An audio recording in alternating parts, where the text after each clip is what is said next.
In this video, we will present different economic aspects of China. China economic grows to 6.9% in 2017, with just 6.9% growth rate. It worth second largest economy still contributed to 15% of global GDP.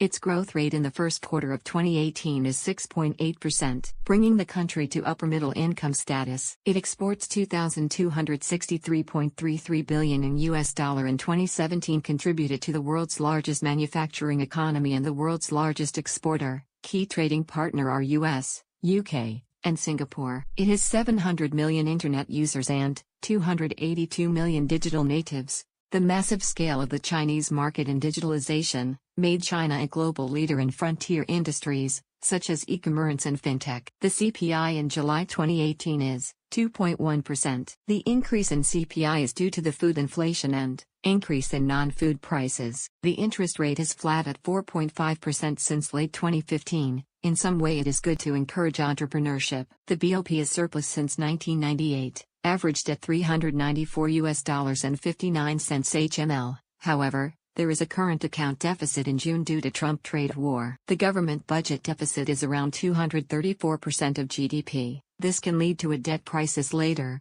The government has decided to lower its fiscal deficit target to 2.6% of GDP in 2018. The Big Mac Index indicates that Chinese yuan is undervalued by 40%. This means Chinese exporter gains 40% revenue from actual rate. However, it is an unfair disadvantage by having yuan undervalued for them. China economy in 2018 faces many challenges, including rising protectionism around the world and trade war with the US. The US and China imposed additional tariffs on each other. Trump applied tariffs on $50 billion worth of Chinese goods. China responded by imposing tariffs on 128 products it imports from US. This led to a 20% drop in Chinese stock price. China has drawn a lot of development plan for 2018. The first stop is deepening reform. The development plan from 2018 is make a shift from high-speed growth to high-quality development. The coordinated development is in Beijing, Tianjin and Hebei.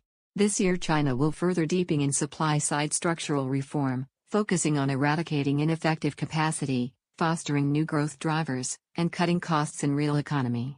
Next stop is prudent monetary policy while keeping liquidity stable. China is trying to pull out a balancing act between financial risks and economic growth. The final stop to talk about is poverty alleviation. Over 68.53 million shook off poverty over past 5 years, with 30.46 million people in countryside still living below poverty line.